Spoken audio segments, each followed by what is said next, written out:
Hi, my name is Josh Rodriguez, and I did disaster management in Somalia. The approach to disaster management in Somalia that really brightened things is after an earthquake in 2004 with a high death toll of almost 300, 50,000 residents displaced, as well as a cyclone in 2013.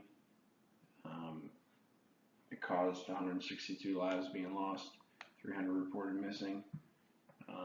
This is a time where the country decided that they really need to come up with a emergency management plan to help during, before, during, and after this disaster happens to better take care of their people and reduce famine.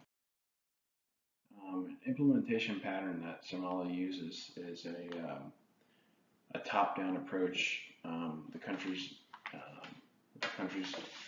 National Disaster Management Agency getting involved before the local agencies do. The Somalian Disaster Management Agency is run independently. A lot of countries it's run by a federal organization. This organization is run independently. That way there's the theory in Somalia is there's no politics involved.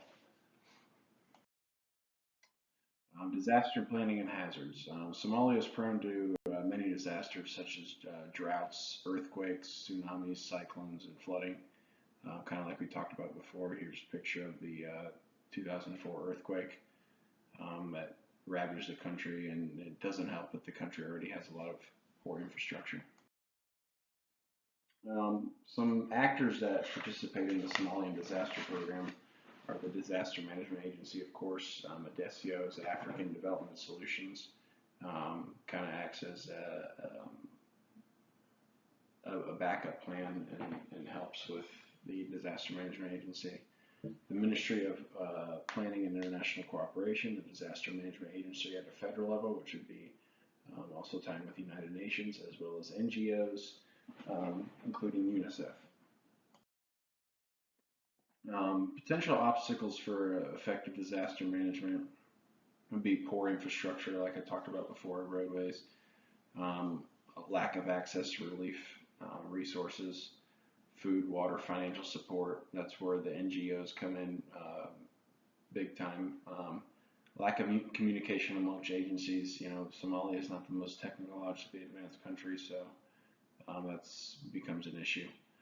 Certain areas being controlled by Islamic militant groups. This happened a lot in 2003 with the disaster there. Certain areas were not accessed because of this Islamic group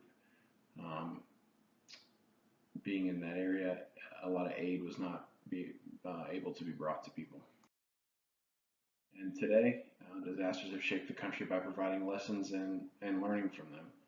Having access to resources and aid before and after the disaster occurs is really move things forward for this country. Noticing a need to have more organizations in place to help with disaster recovery as well as instruction of aid after disaster. That's my sources. Thank you very much. Hope you enjoy.